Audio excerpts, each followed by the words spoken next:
విఘ్నేశ్వరాయ నమః. అందరికీ నమస్కారం అండి. నేను మీ రత్న.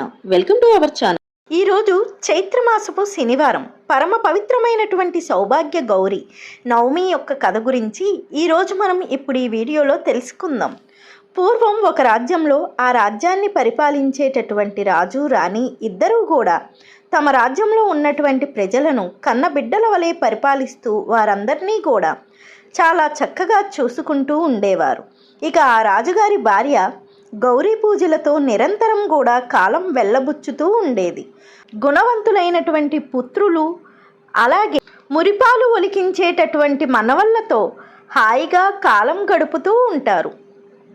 పార్వతీ పరమేశ్వరులు ఒకనాడు ఆమె భక్తికి మెచ్చి అతని సద్గుణాలను పరీక్షించాలనేటటువంటి కోరిక స్వామి అమ్మవార్లకు కలుగుతుంది. ఇక వెంటనే ఆ రాజుకు విరోధి అయినటువంటి అల్పభక్తుడైనటువంటి మరొక సామంతుడైనటువంటి ఒక రాజు అతని మీదకు దండెత్తి వచ్చేలా చేస్తారు.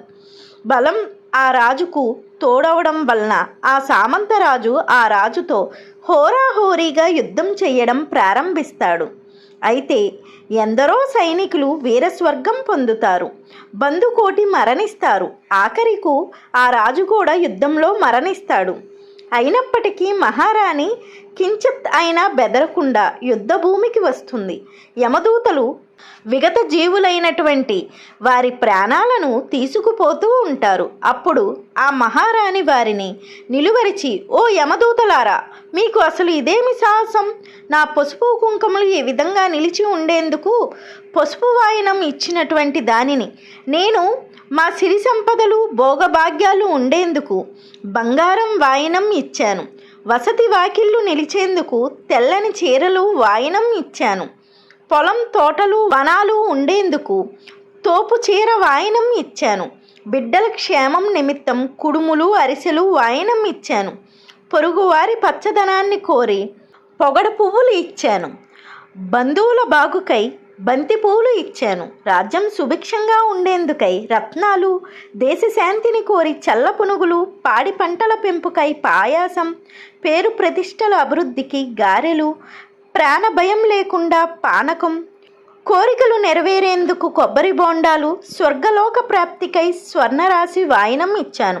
వాళ్ళ మరణం కలగకుండా ఉండేందుకు అరటిపళ్ళు వాయినం ఇచ్చాను. కాబట్టి మీరు నా భర్త ప్రాణాలను తీసుకుని వెళ్ళలేరు, నా ప్రజలను యమపురికి తీసుకుని వెళ్ళలేరు, పొండి, తొలగిపోండి అంటూ పలుకుతుంది. ఆమె మాటలకు ఆమె చేసినటువంటి పుణ్యవాయనాల యొక్క ప్రభావానికి ఆ యమభటులు ఉత్త చేతులతో తిరిగి వెళ్ళిపోతారు. ఇక ఆ విధంగా పార్వతీ పరమేశ్వరులు ఆమె ఔన్నత్యానికి సంతోషించి వారికి సాక్షాత్కరించి ఆమె భర్తను తిరిగి మరలా బ్రతికించి అందరినీ కూడా తదితరులందరినీ కూడా బ్రతికిస్తారు. ఇది సౌభాగ్య గౌరీదేవి యొక్క రథకథ. కథలో చెప్పిన వస్తువులను పుణ్యస్త్రీలకు వీలున్నప్పుడల్లా వాయినంగా ఇవ్వాలి. 5 ముత్తైదువులను పిలిచి గౌరీదేవిని ఆరాధించి వారికి పసుపు కుంకుమ రవిక గుడ్డ దక్షిణ తాంబూలాలతో ఒక్కొక్కరికి 5 వస్తువులు వాయినం ఇవ్వాలి. మీకు ఈ వీడియో కనుక నచ్చినట్లయితే లైక్ చేయండి, షేర్ చేయండి, అలాగే మన ఛానల్ని సబ్స్క్రైబ్ చేసుకోండి. మళ్ళీ మరో కొత్త వీడియోతో కలుసుకుందాం. Thank you for watching.